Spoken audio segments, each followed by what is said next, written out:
بسم أب وولد ومنفس قدوس أحد أملاك أمين. زخبركم زب كريستيان كما يصنحكم أمين أملاحنا እግዚአብሔር ስሙ ዝኸበረ ዝተመስገነ ይሁን። ኣብዛ ሓለፈ ካብቶም ሓሙሽተ ኣእማደ ሚስጥረ ስላሴ ዝብል በከፊር ርኢና ኢና። ካብዚ ቀፂሉ ዘሎ ድማ ልሙዓንቲ ሚስጥረ ስጋዌ በኦርቶዶክስ ኣስተምህሮ ዘተዋህዶ ክንርኢ ኢና ማለት እዩ። ኣብዚ እንሪኦ ትርጉምን ምክንያትን ሚስጥረ ስጋዌ ማለት እንታይ ማለት እዩ? ኣብ ሚስጥረ ስጋዌ ካብ ሚስጥረ ስላሴ ቀፂሉ ዝርከብ ካልኣይ ዓብይ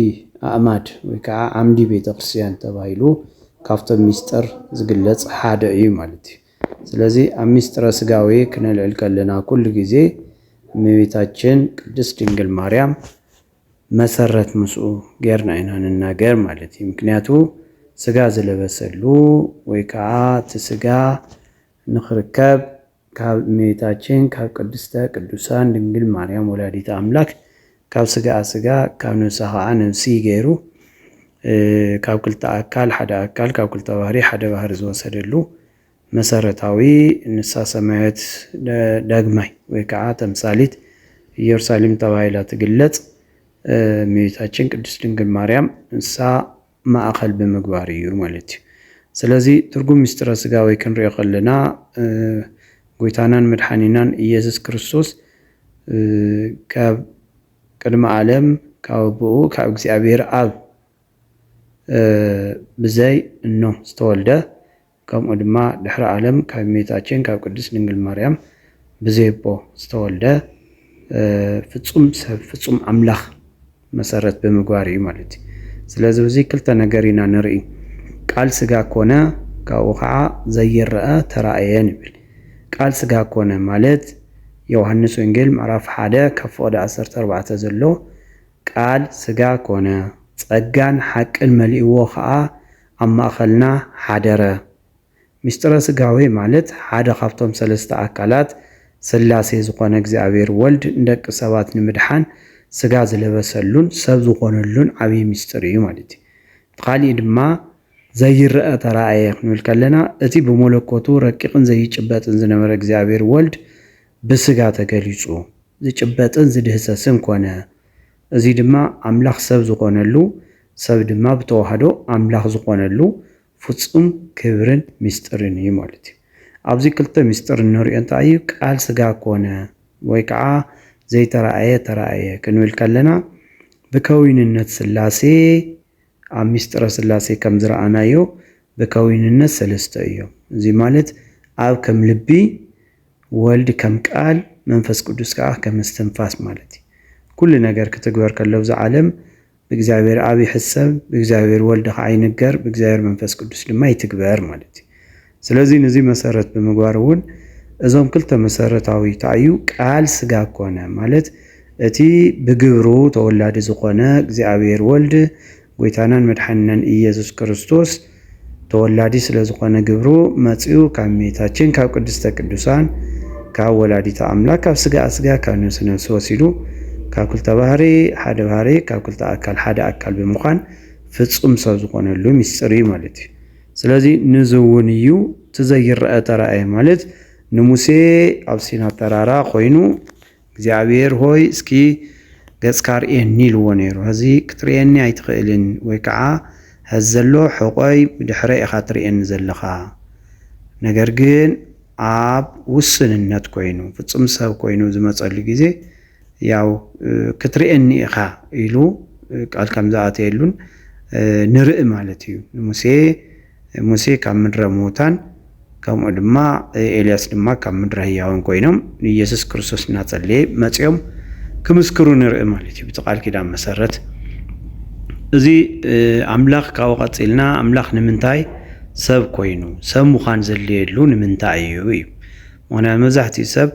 ንምንታይ እግዚአብሔር ባዕሉ ከድሕና ከኣለ ንምንታይ ሰብ ኮይኑ ወይ ንምንታይ ናብዚ ዓለም እዚ ሰብ ኮይኑ ምምፃእ ኣድለየ ዝብል መብዛሕትኡ ዝሓትዎ ሕቶታት እዩ ማለት እዩ። ኣብዚ ፍጹም ፍቕሩ ንምግላጽ እዩ ተቐዳማይ። ፍጹም ፍቕሪ ማለት ኣምላኽ ንዓለም ዘለዎ ዓሚቑን ዘይመጠን ፍቕርን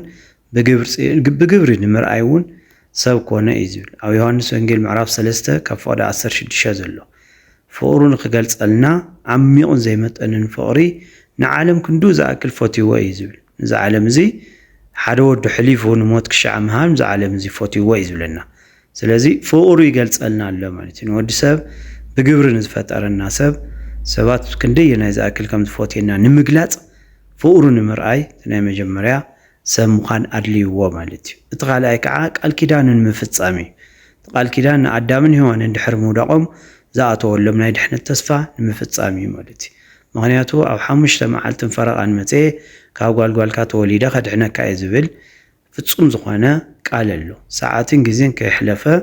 ጎይታናን መድሓኒናን ኢየሱስ ክርስቶስ ናብዚ ዓለም ዝመጽ እዩ ማለት እዩ ስለዚ እዚ ቃል ኪዳን ንምፍጻም እውን እቲ ካልኣይ ሰብ ምዃን ኣድልዩ ማለት እቲ ሳልሳይ ካብ ባርነት ንምድሓን እዩ ካብ ባርነት ንደቂ ሰባት ካብ መርገም ሓጢኣትን ካብ ባርነት ዲያብሎስን ብደሙ ሓራ ንምውፃእ እዩ ማለት እዩ ብደሙ ሓራ ንምውፃእ ንምንታይ ተኣሲሩ ዝነበረ ሰብ ኩሉ ጽድቅና ከም ጨርቂ ኮይኑ ወይም ብላይ ጨርቂ ተቆፂረልና ዝብል ነበሩ ቅዱሳን ኩሉ ዘዝሞተ ናብ ሓዊ እዩ ዝኸድ ነይሩ ማለት እዩ ስለዚ እዚ ድማ ብደሙ ከድሕነና ግድን እዩ ንዲያብሎስ ምስ እግዚኣብሔር ዝተባኣሰ እግዚኣብሔር ባዕሉ እዩ ምስ ባዕሉ ከተዓረቕ ዝኽእል እምበር ምስ እግዚኣብሔር ማንም ይኹን ማንም ናይ እግዚኣብሔር ስልጣን ወሲዱ ከተዓረቕ ዝኽእል ማንም የለን እሱ ሓያል እዩ ማለት ስለዚ ዲያብሎስ ብፈቃዶም ኣዳምን ሔዋንን ናይ ዒዳ ደብዳቤ ብፈቃዶም ሂቦምዎ እዮም እዚ ክሰብር ዝኽእል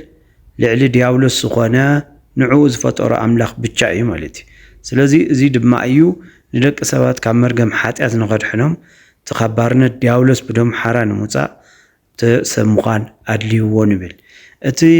ራብዓይ ድማ ኣርኣያ ክኾነና ማለት እዩ ኣርኣያ ማለት ናይ ፍጹም ትሕትናን ሰናይ ግብርን ኣብነት ብምርኣይ ቅዱስ ህይወትን ክንመርሕ ንምምሃር እዩ ኣብ ቀዳማይ ጴጥሮስ ምዕራፍ 2 ካብ ፍቕዲ 21 ዝተገለጸሎ ማለት እዩ እዚ ማለት እግዚኣብሔር ፍቕሪ ምዃኑ ኣብዚ ዓለም እዚ መፅኡ ተዘየርእየና እግዚኣብሔር ፍቕሪ ምዃኑ ንዓናን ደቂ ሰባት ክሻዕ ህይወት ሕሊፍካ ምሃብ ክንደየናይ ዝኣክል ከም ዝፈትየና እንዲሁም ደሞ ዝገብሮም ኩሉ ስራሕቲ ካብ ሓጢኣት ወፃኢ ኩሉ ከመኹም ኩሉ ተፈቲኑ እዩ ዝበሎ ሐዋርያ ቅዱስ ጴጥሮስ ከማና ኩሉ ተፈቲኑ እዚ ዓለም እዚ ነገር ግን ንኩሉ ኣሸኒፍዎ እዩ እሞ ልዕሊ ዓቕምኹም ኣይትፍተኑን ከምኡ ክትፍተኑ ድማ እግዚኣብሔር ኣይፈቅድን ኢሉ ከም ዝተናገረና ኣብዚ ዓለም እዚ ብትሕትና ብስራሕ ብጽድቂ ኩሉ ኣርእዩ ከይዱ ማለት እዩ ነዚ መሰረት ብምግባር እዩ ኣርኣያ ክኾነና እውን እዚ ዓለም እዚ መፅኡ ማለት እዩ ምስጢረ ተዋህዶ ካብዚ ብምቕፃል እቲ ምስጢረ ተዋህዶ እንታይ እዩ ምክንያቱ ስጋ ኮነ ክንብል ከለና ተዋሃደ ኢና ንብል ምክንያቱ ቃል ስጋ ኮነ ኣብ ልዕሌና ሓደረ ማለት ተዋሂዱ ማለት እዩ እዚ ተዋህዶ ንብሎ እውን እዚ እዩ ክርስቶስ ካብ ክልተ ኣካለ መለኮት ረቂቕን ኣካለ ስጋ ግዙፍን ኣሎ ስለዚ ሓደ ፍጹም ኣካል ኮነ እዚ ድማ ሓደ ኣካል ወልደ ኣብ ወልደ ማርያም ተባሂሉ ይእመን ማለት እዩ ስለዚ ካብ ክልተ ኣካል ሓደ ኣካል ካብ ክልተ ባህሪ ሓደ ባህሪ ቅድሚ ዓለም ምክንያቱ ናይ መለኮት ባህሪ ኣሎ ናይ ስጋ ባህሪ ኣሎ ስለዚ ካብ ክልተ ባህሪ እዚ ሓደ ባህሪ ብምውሳድ ከምኡ ድማ ስጋዊ ኣካል ኣሎ ከምኡ ድማ ናይ መለኮት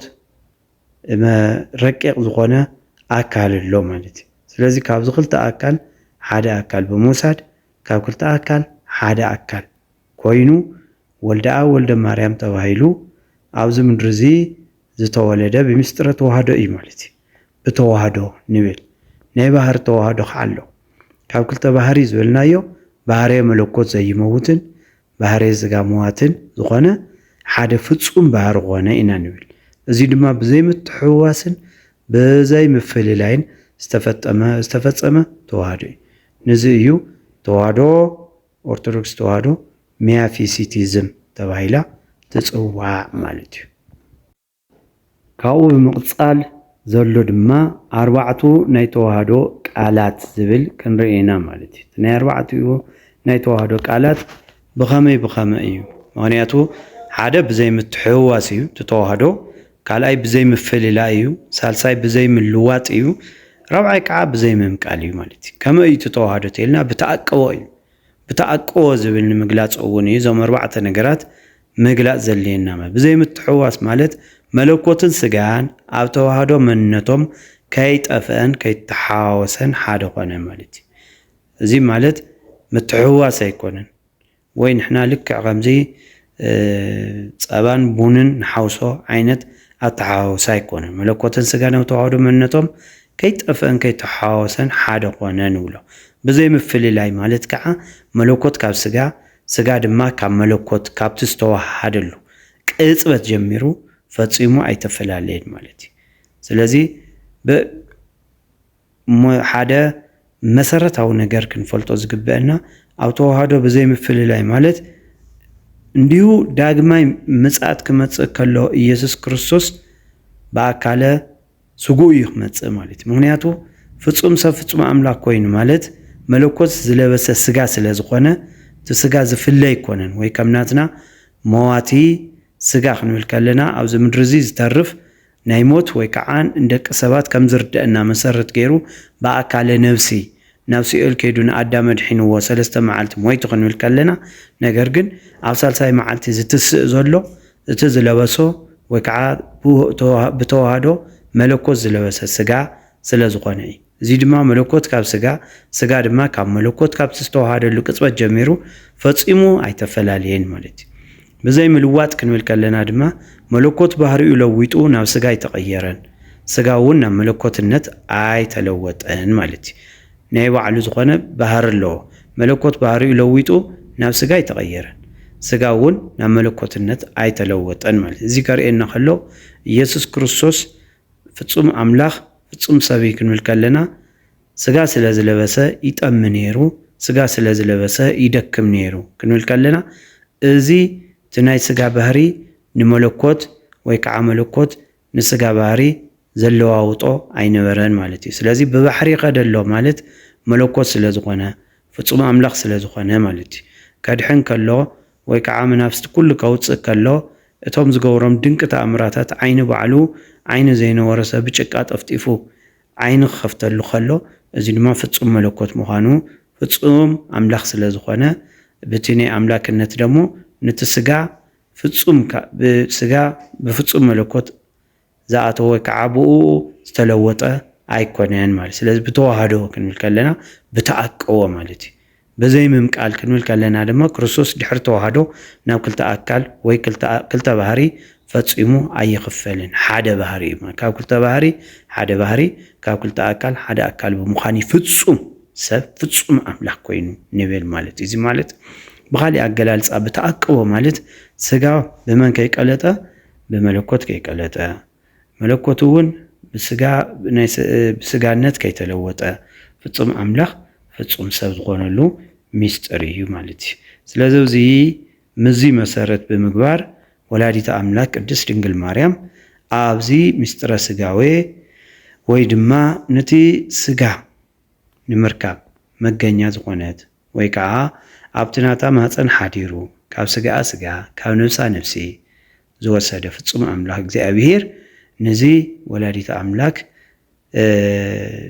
مسارة أوجيرو قدس إفريم أو داسي مريمون قاليت الله مالتنا أكلاو قال زولد كنلنا ملك عنيا رقبي مريم داسي بالكي يبل كابسور السيس ترخبت سناي معزاز اللوع عنبابا نسخي إخي نعولي قلت آمالتي سلازي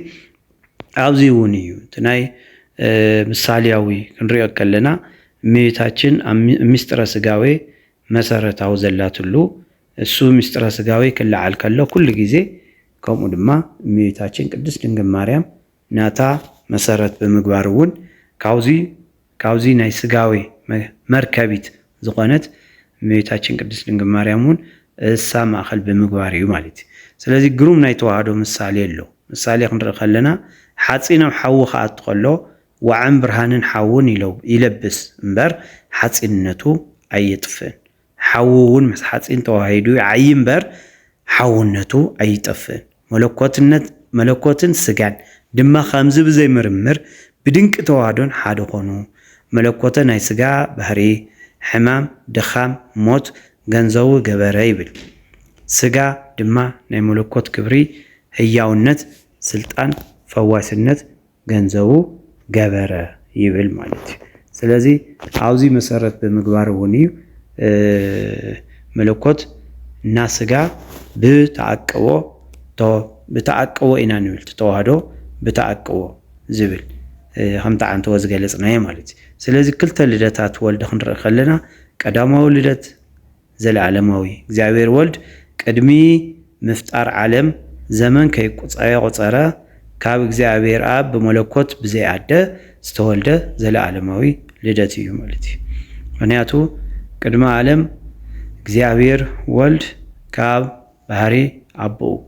ካብ እግዚአብሔር አብ ተወሊዱ ንብል ካብ ናይ ባህሪ አቦኡ ካብ እግዚአብሔር አብ ተወሊዱ ድሕሪ ዓለም ካብ እመቤታችን ካብ ቅድስት ድንግል ማርያም ካብ ስጋ ካብ ነፍሳ ነፍሲ ካብ ክልተ አካል ሓደ አካል ካብ ክልተ ባህሪ ሓደ ባህሪ ብምዃን ፍጹም ሰብ ፍጹም አምላኽ ዝኾነሉ ሚስጥር እዩ ማለት እዩ ዳሕራዊ ልደት ብስጋ ድማ ኣብ መወዳእታ ዘመን ንዓለም ንምድሓን ካብ ቅድስት ድንግል ማርያም ብመንፈስ ቅዱስ ግብሪ ብስጋ ብዘይ አቦ ዝተወለደ ናይ ምድሪ ልደት እዩ ንብሎ ማለት እዩ ግብረ ተዋህዶ ክንርኢ ከለና ናይ ባህርያት ምስግጋር ብተዋህዶ ምክንያት መለኮት ናይ ስጋ ገንዘብ ዝኾነ ሕማም ድኻም ጽምእን ሞትን ንዕኡ ገንዘቡ ገበረ እዩ ዝብል ብስጋ ሞተ ዝበሃል ነዚ ስጋ ድማ ናይ መለኮት ገንዘብ ዝኾነ ሰማያዊ ክብርን ምልአትን ፈዋስነትን ሕያውነትን ንዕኡ ገንዘብ ገበረ ስለዚ ክርስቶስ ሓደ አካል ሓደ ባህሪ እዩ ኢላ ቅድስት ቤተክርስቲያንና ተምህር ማለት እዩ እዚ መሰረት ብምግባር መጽሐፍ ቅዱሳዊ መርቶዓታት ይመስል ዝብል ንረዩ ጥቕሲ ካብ መጽሐፍ ቅዱስ እና ትርጓሜ እንታይ ይመስል ዮሐንስ ወንጌል ምዕራፍ 1 ካብ ፍቅዲ 14 ቃል ስጋ ኮነ ኣብ ማእኸልና እውን ሓደረ ይብል ኣብ ማእኸልና ሓደረ ማለት ከማና ሰብ ኮነ ማለት እዩ ፍጹም ተዋህዶ መለኮትን ስጋን ዘረድእ መሰረታዊ ቃል እዩ ማለት እዩ ኣብ ገላትያ ምዕራፍ 4 ካብ ፍቅዲ 4 እውን እንታይ ዝብል አምላኽ ነቲ ካብ ሰበይቲ ዝተወልደ ወዱ ለኣኾ ይብል ናይ ስጋ ልደት ከርእየና ማለት እዩ ዳሕራዊ ፍጹም ሰብ ምዃኑ ዘረጋግጽ ማለት እዩ ኣብ ሮሜ ድማ ምዕራፍ 9 ካብ ፍቅዲ 5 ዘሎ ክርስቶስ ብስጋ ካብ ኣቶም እዩ ንሱ ልዕሊ ኩሉ ዝኾነ ዘለዓለማዊ አምላኽ እዩ ይዝብል እዚ መልእኽቲ ወይ ትርጉሙ ክርስቶስ ፍጹም አምላኽ ፍጹም ሰብ ምዃኑ ብሓደ ዘረጋግጽ እዩ ማለት እዩ ሻዚ ዝረኣናዮ መሰረታዊ ነገሩ ዛዕባ ሚስጥረ ስጋዊ እዩ ማለት እዩ ሚስጥረ ስጋዊ ናይ ተዋህዶ መሰረታዊ ዝገልጸሉ ወይ ተዋህዶ ዝብል እምነት እውን መሰረታዊ ተገይሩ ዝውሰድ ካብዚ ሚስጥር እዚ መሰረት ንዚ መሰረታዊ ነገር ድማ ብዝተፈላለየ መንገዲ ኣብ ዝተፈላለዩ እምነታት ብነናይ ባዕሉ ዝኾነ ክፍፍል ዝወስድ እዩ ስለዚ ንዚ ድማ ኩሉ ግዜ ሕቶታት እንድሕር ሃልዩና ኮይኑ ክንሓትት ክንመያየጥ እውን ይግባእ ማለት እዩ ብምስጥረ ስጋዌ ምስ አምላኽ ተዓሪቕና ናይ ዘለዓለም ህይወት ድማ ረኸብና ማለት እዩ በእምነት ክንጸንዕ እውን ጸጉኡ የብዝሐልና ቅዱስ አምላኽ እግዚአብሔር ኣብቲ ቀጻሊ ዘሎ ድማ ሚስጥረ ጥምቀት ዝብል ክንርኢ ከም እግዚአብሔር ፍቃድ ክንምኩር ኢና ሼር ላይክ ሰብስክራይብ ናግበርና ናብ ኩሉ ክመሃር ክባጻሕ ንግበር ከምኡ ድማ አባል እናኾንና ሰብስክራይብ ናግበርና አባል እናኾንና ስለ ሃይማኖትና መሰረታዊ ነገር ንኽንፈልጥ ይግባእ ስለ ዘምሃረናን ስለ ዝገሰጸናን አምላከ ቅዱሳን እግዚአብሔር ዝኸበረ ዝተመስገነን ይኹን